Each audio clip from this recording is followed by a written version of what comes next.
Okay, my name is Susan West. I'm in Hatteras Village talking with Wheeler Ballance on May 24th, 2015. Wheeler, before we get started into the real meat of the stuff, let's get a little bit of background information. When is your birthday? January 1st, 2001. Okay. And were you born here in Hatteras? Yes. Yes. Okay. Your parents' names? Mary Ellen and Todd Ballance. Okay. And were they both born here in Hatteras, do you know? My dad was born in Hatteras, but my mom was born in Maryland, Georgia. Oh. Well, do you know how they met? No? I'm going to have to ask them. Okay. I'll check with your mom later. What grade are you in? I'm going into 9th grade. Into 9th grade. At Cape Hatteras School? Yes, ma'am. Any particular subjects that you like? Really science and math. Science and math. Do you play any sports or do any other extra activities at the school? I do play baseball and football. Really? Okay. And that's a school team? Yes, ma'am. Do you travel far for games with other schools? Not particularly, but one of our games is in Bridgewater, Virginia. I don't even know where that is. That must have been a long way to go. We have to leave at 6 in the morning and we'll get back at 10 at night. And do you usually have to go to school the next day? That must be hard, huh? It is. Yeah. So, was that baseball or a football game? Football. Football, okay. And anything that you particularly like about school? Not a whole lot. It's just school. But science and math are the classes that you like best. Okay.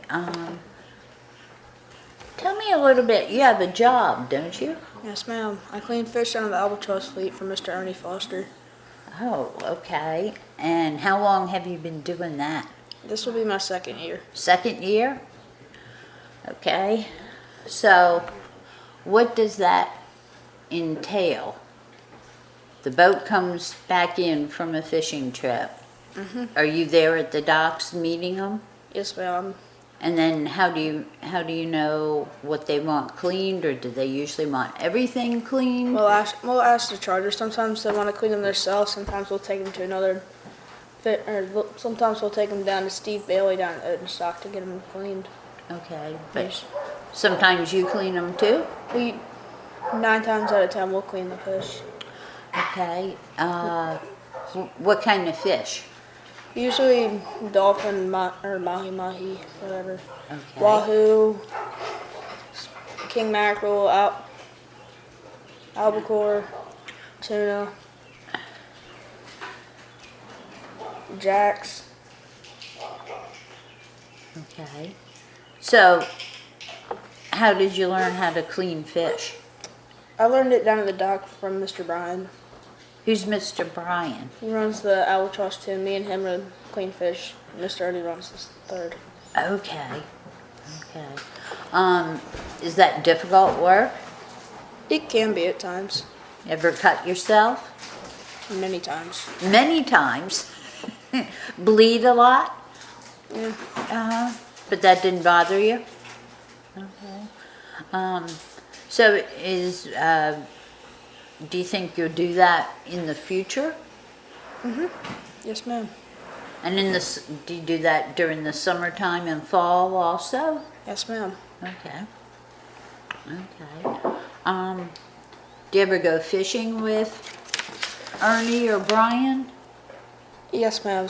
I went out sometimes last year with them, and they just kind of brought me out, showed me what to do, help out Will a little bit.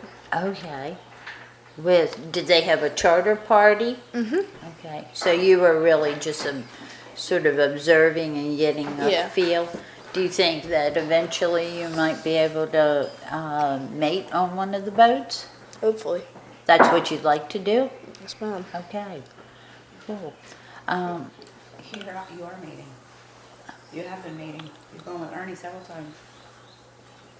I mean, she asked like if I'm gonna do it for like full time. I'm sorry. But you have filled in as a mate? Okay. So tell me, what do you do as a mate on a charter boat? Basically, you just make sure all the rods are grass free, rig up all the baits, just kind of. Do you have to help the guests if they start to catch a fish? So what do you do? Suppose, sometimes- okay, we'll do this. Suppose I'm on the boat and all of a sudden I get a fish and I'm like, oh, I don't know what to do. Help. What would you do? Like if you don't know what to do, or do you need help? Like, well, what we do if we only have like one big fish hooked up, we'll put him in the fighting chair, Okay. and there's a little gauntlet that you sit the bottom in, so you don't have to hold both ends of the rod. You can just hold one end, and Okay. it'll pivot. And sometimes for catching blue marlin and stuff like that, there's 2 holes on the top of the reel. Those are for clips. You put clips in them from there to the fighting chair, and that'll hold the rod, so all you have to worry about is reeling.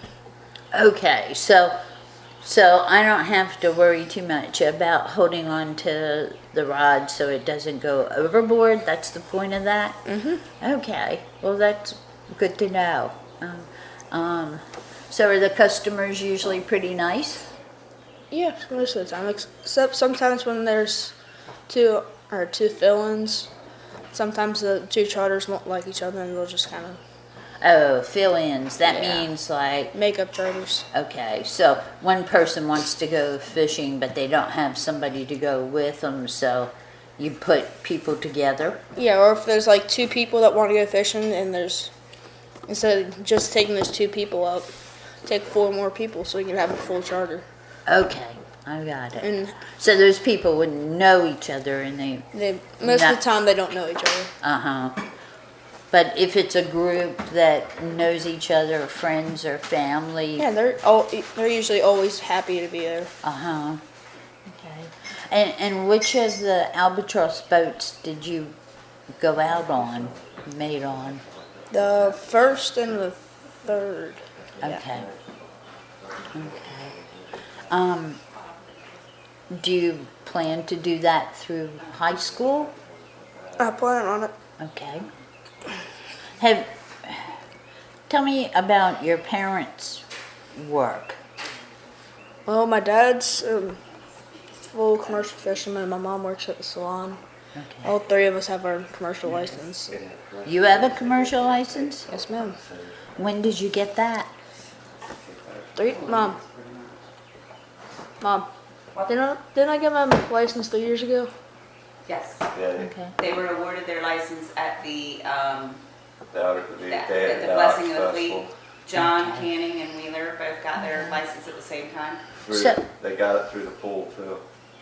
Okay. What did you have to do to get a commercial fishing license? Well, We had to do a whole application process, and then he went to Carol Etheridge and Jeff Aiken and somebody else and got letters of recommendation. Okay. Ernie or Evelyn. Yeah, I think Ernie wrote you one too. And so we had to fill out all the paperwork and send it all in, and we got it through the lottery pool. Okay. Actually, he and I both got our license at the same time. How cool is So all that? 3 of us have our commercial license. How cool is that? Getting your commercial fishing license with your mother. Because of your father. It's nice all until we have to go renew all at the same time. Yeah. $400. Yeah, exactly. aren't they trying to raise the prices of it too? They already did. Yeah, a chunk of money there. It's a lot. Oh, yeah, guess what? There's also a dredging tax. So, do you go fishing with your dad? Yes, ma'am. And what kind of fishing? Mainly we do pound netting. It's Okay. real old. There's one long piece of net where the fish don't get stuck in it, but they hit it and they'll start to follow it down. Then it comes into a heart, Okay. and then that kind of sorts the fish out a little bit, and then they come into a little tunnel, and then they come into a pocket. And the lead into the pocket is raised off the ground, so the flounder, they'll be on the bottom, they'll be circling the net, but they can't get out. Okay. And so how do you get the fish out of there? We pull the boat inside, we let the rope that's holding up the tunnel down, and we drift down, we put the tunnel on top, and we just kind of move them all to one corner. And then what? Pick and shoot, just kind of sort out what kind of fish we're going to keep. Okay. So do you scoop them out with like a dip net? Yes, ma'am. What we do, we have a big box in the middle of the boat, and then we have a tote. My dad will get to He calls it a call toad. cold tote. Okay. Right, that's a tote that's elevated off the ground, and we put a couple fish in there at a time, and we'll kind of sort what fish we're gonna keep or let go. Okay. What, I assume if the fish is undersized, you throw that back into the sound. Mm-hmm. Okay. And there's probably certain types of fish that you don't have a market for. Yeah, well, not really. Sometimes we'll catch a couple of black drum or something like that, something weird. But usually you don't catch anything that random. It's usually just mainly flounder. Look downs. And look downs and pufferfish, stuff like that. okay. And do you do that pretty often? Mm-hmm. When does that start? It starts throughout the summer, but we usually do it through the fall because that's where the migratory flounder start to come out of the sound to go either north or south. Like if they go up to Virginia or they go down south to Florida. Okay. So where were they? Those flounder, like way up in Pamlico Sound or Albemarle Sound? And they're just all up in just kind of all around, and then they just start to move down, gradually start to move out. Okay. To go out the inlet? Mm-hmm. Okay. Do you like pound netting? I love it. You do? Mm-hmm. Why? It's just neat. It doesn't harm the fish. Uh-huh. It's hard to explain, but I love it. Do you mind the hours? I mean, you probably have to get up really early to go fishing. Not entirely. We usually have to leave the dock by 6:37. And that's not early for you? That's what time I have to get up for school every day. 6 okay. So same thing. Yeah, 5's not too early if he doesn't have to go to school. Yeah. What? 3 is not too early. I understand last week you went to a Marine Fisheries Commission meeting. Mm-hmm. Where was that? In New Bern? Yes, ma'am. Okay. And I understand you addressed the commissioners. Yes.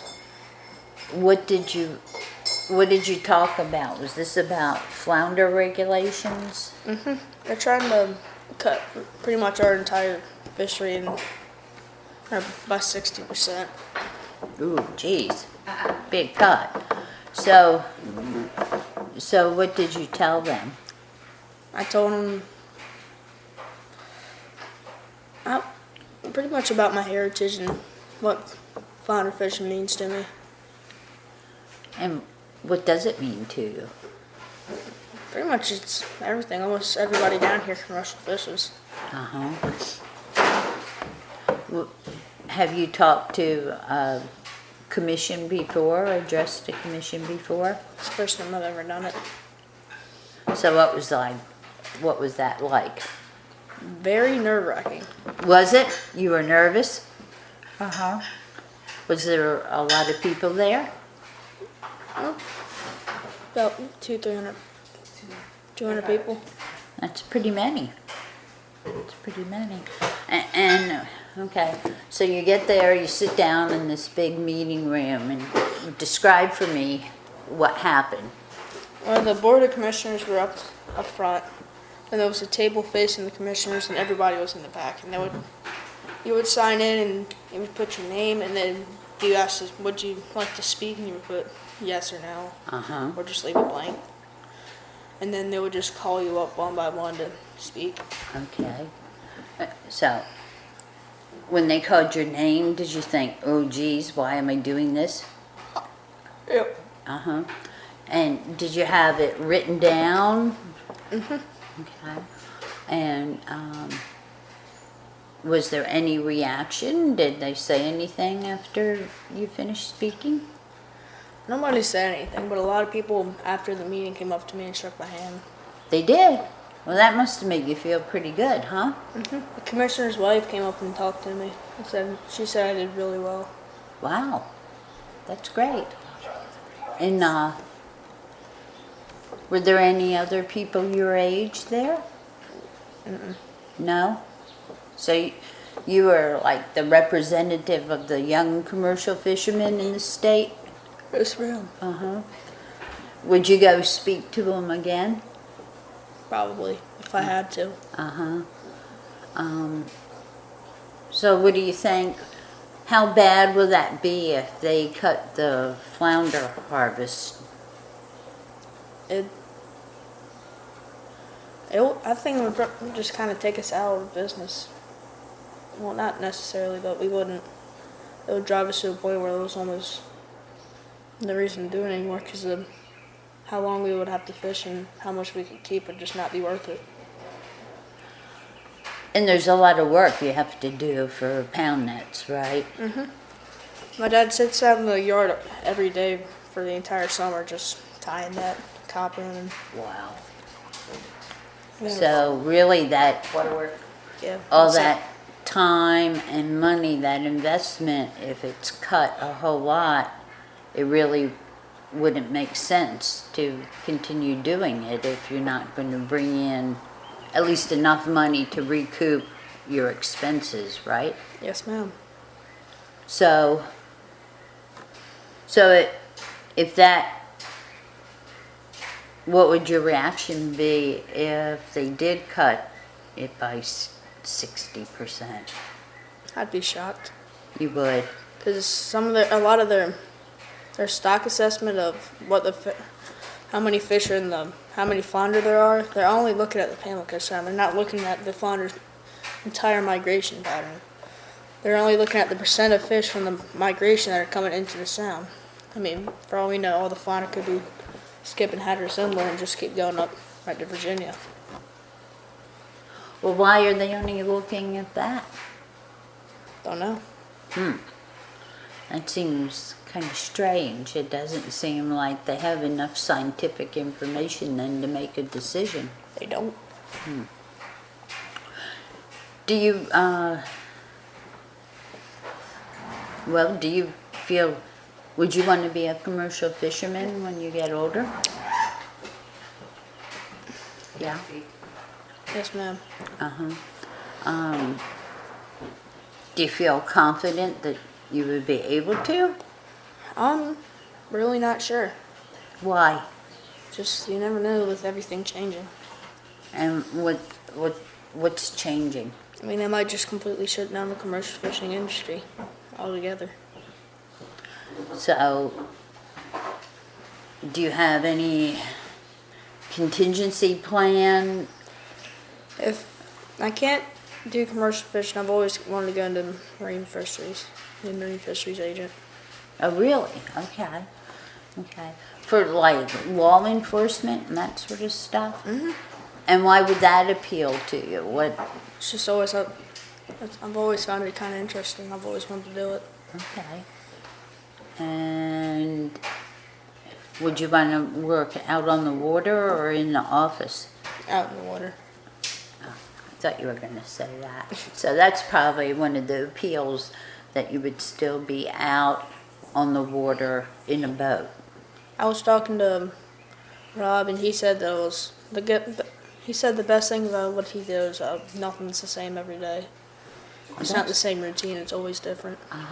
That's nice. It's not like being in an office where, I don't know, you're working on a computer all the day. And is Rob a Marine Patrol fella? Okay. And is this his area? Yes, ma'am. And you get along well with him? There aren't any issues or anything? Yes, ma'am. He's a really nice guy. Is he? And he has a good relationship with the commercial fishermen? Well, that's good. That's good. So to be a Marine Patrol, what kind of education do you have to have for that? Marine biology A degree in marine biology and law enforcement. Okay. and law enforcement. So, well, you already like science, so that would fit in real well. They're getting ready to start a program at the school, an oceanography program, marine biology program, where when he graduates, he can have certain marine college credits. Oh, that's great. So he Yeah. starts oceanography next semester. That's great. So he So that signed would up give for you, that program. yeah, give you a jump start on that. And do you know that program, what kind of classes they'll have? I've already picked up my schedule for it next year. Well, tell me about that. I really don't remember. You don't remember? Okay. I mean, I know I'm taking marine biology and You're taking oceanography, yeah. and he's got to have a higher math, so he's taking AP math, Do you- and then he's taking his general requirements. Uh-huh. Do you like school? Not really. Okay. Well, do you like studying? No? No. He's one of the lucky ones. Tell her what your grades are. All A's and B's. He's always had all A's and B's. Wow. And he hardly ever studies. Wow. You are very, very fortunate. But, word to the wise, establish some study habits before you go to college. Are there other kids at Cape Hatteras School interested in being a fisherman? There's a couple kids. There are. Are their dads or their mothers fishermen also? One of my good friends, John Canning, he's like to do commercial fishing and recreational. His dad owns a charter boat and a Okay. few commercial boats. And he's the other guy who got a license, right? Yes, ma'am. Okay. Are there many kids at Cape Hatteras School come from fishing backgrounds? No?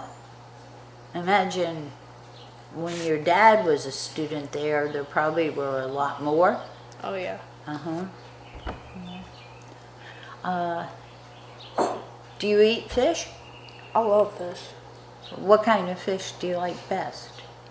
and pretty much everything. Everything? Okay, well, give me an example of some dish made with fish that you really like, or a fish, how your parents prepare it that you like best. He fixes it himself. Yeah, I'd have to say fried cobia.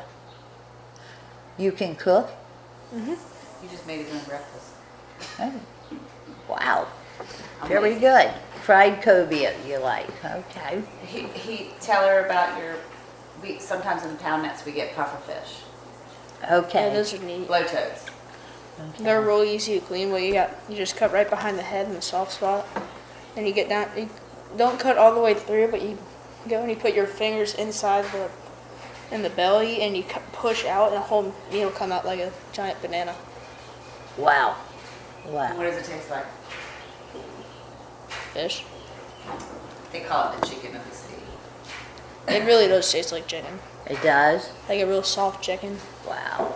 So, It's good. and do you fry those? Yes, ma'am. Okay. And the fins taste like potato chips. Oh, wow. That Also sounds have- good. That sounds real good. That's probably the most exotic or different fish he eats. So, I don't know. Triple tail's kind of weird. Yeah. well, tell me about why is triple tail weird? It's just a weird looking fish. Does it actually have 3 tails? Not Yes. Why Yes. why is it called triple tail? What because does there's it look like? its main tail is right here, and then it has two more fins that come out right here. It looks like he has 3 tails. Are they hard to clean? No, I've never cleaned one. My dad And that's my dad. Okay. They are. I'm sure I'd have a terrible time trying to clean one of those. So fried cobia would probably be at the top of the list? Or maybe you're just Yeah. saying that now It's because right around the cobia top. is showing up now? Regardless, it is one of my favorite fish to eat. Do you eat crabs or shellfish? Mm-hmm. Like those? Oh yeah, crabs, clams, scallops, everything. Okay. What do you like to do besides fish? I like to hunt and surf. Pretty much everything on the water. Okay. So tell me about, okay, let's do surfing first.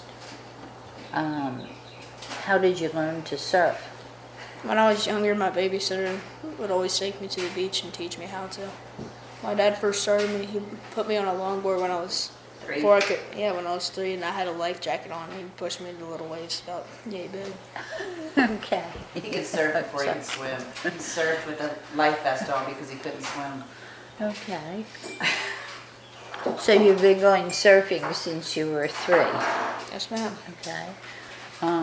Where do you surf? Do you surf here in Hatteras or up in Buxton or? Usually the furthest I'll go is usually to the jetty, but I usually just stay right by the pier or anywhere in Hatteras. Okay.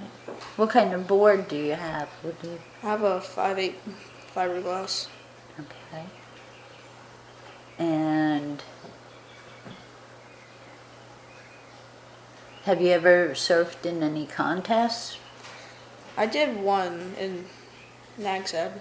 Uh-huh. It's a long time ago. I don't even remember how I did. Okay. So hunting. Tell me about hunting. What kind of hunting do you do? Duck hunt and deer hunt. Okay. And I do a little bit of dove hunting. Okay, so tell me about deer hunting. Do you do that here on the island? And me and my dad and my granddad and usually this other guy, his name is Frankie, will go up to Anson County. And my granddad's good friend has Anson? Where is that? It's right around the South Carolina border Okay. in North Carolina. My granddad's good friend has a big farm out there, and he'll let us hunt out there. Okay. So, pretty good hunting. Have you all done well out there? Usually we do pretty good. And dove hunting, where do you do that? Just out behind the house. Oh, okay. Okay. He'll go out there and dove hunt and come back for lunch. He'll Cook shoot a it. couple doves, go clean them, and come in and cook them for lunch. And then I'll go back out. Wow. Okay. So, does dove taste good? I don't think I've ever eaten dove. They're not gamey at all. They're actually pretty sweet. Are they? Okay. Are they hard to shoot? Not. No. Their feathers come out real easy, and their skin is really, really thin. Okay. And what kind of gun do you use to shoot them? I have a 12 gauge shotgun. Okay. And how about duck hunting?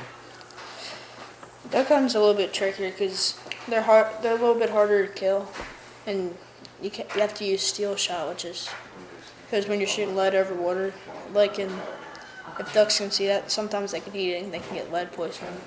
Oh, and if really? You eat that and then if you eat that duck, you can get lead poisoning. Okay. Okay. So, is it the steel shot that makes it more difficult? Not is really. There's not really a difference, but they're a lot faster. They're a lot harder to kill, and you have to hunt over deep. You have a bunch of decoys, and you'll sit in a blind or whatever, and you usually have to call them in, but sometimes they'll just come in if they want to. So how do you call them in? You have a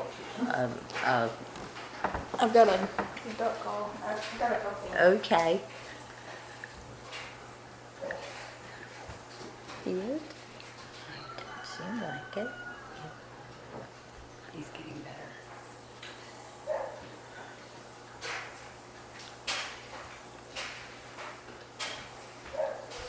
I've got a couple of them. I've got a goose call, a simple mallard, just makes just a straight quack, and then I got a whistle. Okay, so do you wear this around your neck or something? Mm-hmm. Okay. And so I got this because it's really comfortable. Uh-huh, yeah. That's a great system there. I love it. Each of them make a different. Yeah. And, It just makes like straight quack. okay. For pretty much, you can call it anything with this. Okay. There's a whistle for pintails, widgeons, stuff like that, teal, Okay. drake mallards, and then just gooseball. And how many decoys do you usually put out? It all depends on where I go. So if I'm just going out to the shore side, sometimes I'll usually bring just a couple.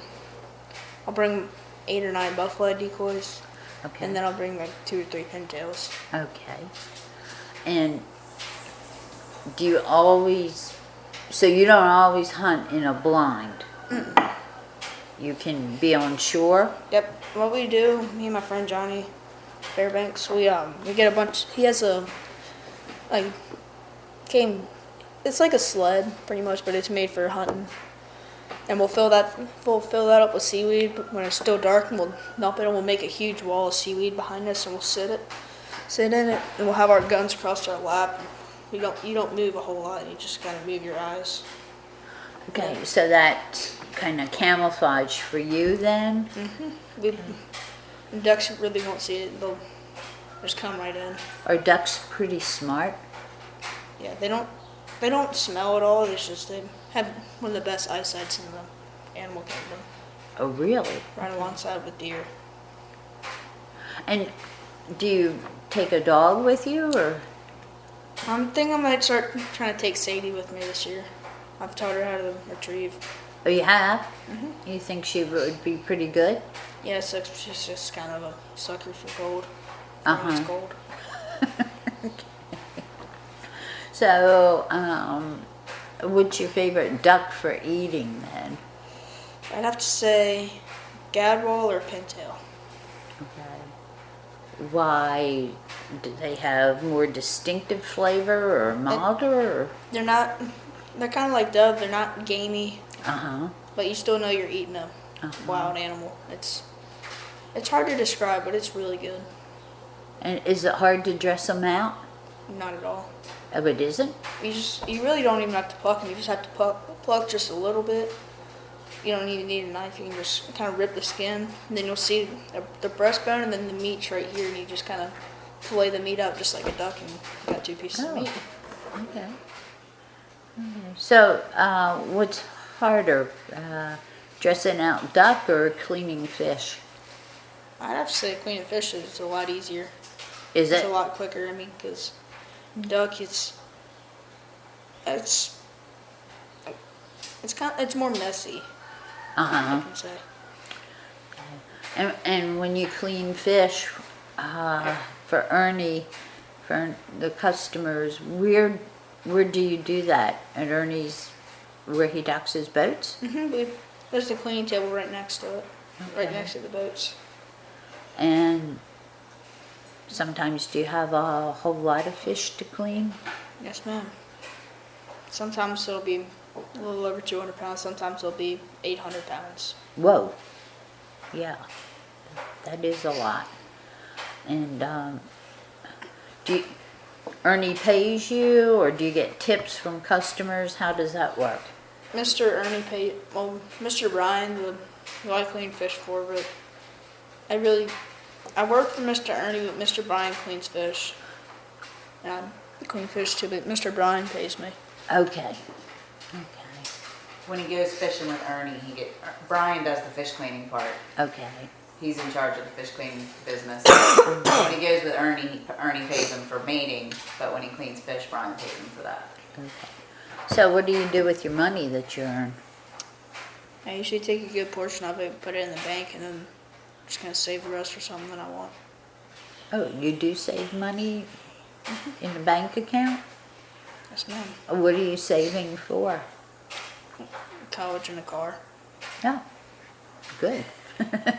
2 important things. Do you have any ideas on where you might like to go to college? I've heard UNCW has a good marine bio marine biology place program. Okay. But you've got a couple of years to think about that more. Do you like living on Hatteras Island? There's no other place I'd rather live. Really?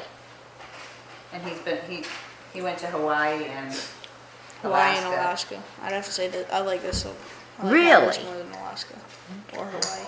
Okay. Hawaii is really crowded. Is it? I've never been there. And what was Alaska like?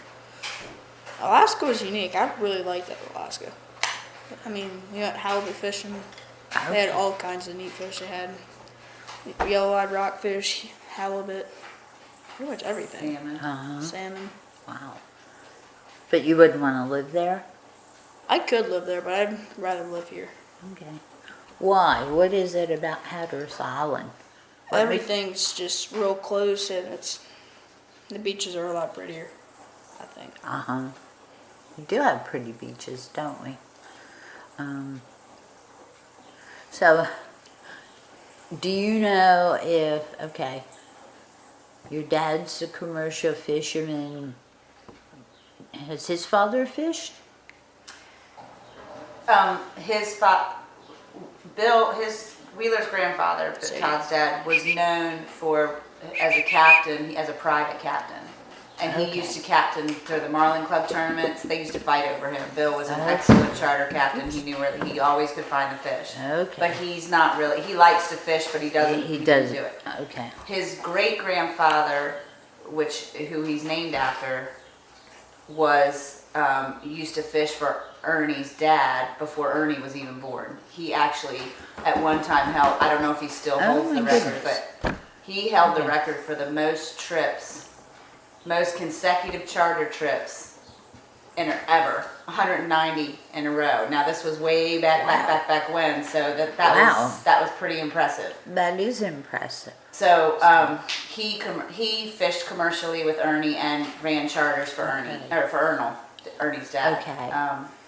His great grandfather Ellsworth Ballance also did do some commercial fishing also. And I'm not sure how far back it goes past that, but it goes deep. Todd has always been on the water, always been around the fishermen, and when he's on the boat, he says he's never seen anybody with sea legs like Wheeler. Wheeler can stand on the edge of a boat on the running boards in rough waters with his arms crossed and it not even faze him. He just. You probably come by that naturally, though. Sounds like it's in your genes, huh? Yeah. So, Tell him about when you started fishing with, last year a couple times he went with Mike Scott. And the first time he went, he got home and I said, how was it? Did you have a good time? What happened? Were you helping him? And he says, what'd you tell him? I don't know. Mike was helping him. I was driving the boat. really? Whoa. You were driving the albatross boat. I was helping him fish. And he's like, well, yeah, he just put me up on the tower and told me where to steer, so I did. Do you ever get nervous out on the water? No? You feel comfortable there? Yeah. You don't worry about horrible things happening? Or, you know? No? Well, that's great. Because I always know what I'm gonna do if something bad does happen. You do? Yeah. Ernie What? said that too. When Ernie fishes when he's gone with Ernie's told me when we got back to the dock that it's so interesting to watch him because he can see him almost like, I don't even know if Wheeler realizes he's doing it, but he seems to instinctively anticipate. And it's like he's That's great. Anticipating what's going on around him. That it's very unique. Would you say you're pretty observant of nature and what's going on? I guess that's pretty important to being a good fisherman and a good hunter too. And probably a good surfer too in lots of respects. So you can read the weather, do you think? To an extent. I mean, like I can tell if it's if there's a thunderstorm, if it's gonna hit us or not. You can? Do you think you'll live on Hatteras Island when you're grown up? I hope so. And either be a fisherman or marine patrol? Yes, ma'am. Yeah. If you couldn't fish and you couldn't go into marine patrol, what's another option that you would consider doing? I don't know. I haven't really thought that far ahead. Yeah. Do you date girls? Do you have a girlfriend? Yeah. Oh, okay. I won't ask any more questions about that. So, hobbies, surfing, hunting, interest fishing. I know something I wanted to ask you. Do you ever do anything like play video games? You do? Is that like important to you, or? Not really. It's kind of something to do on the downtime. When you're stuck in the house, maybe? Yeah. Do you read a lot? No? No.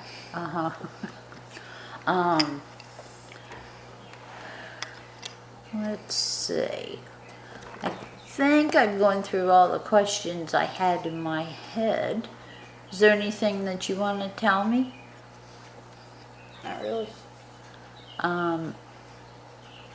Well, one last question. If the Marine Fisheries Commission would carry through with a 60% reduction, how would that make you feel? I'm discouraged. And would you think that they hadn't heard you? I think they heard me when I spoke to that thing in New Bern.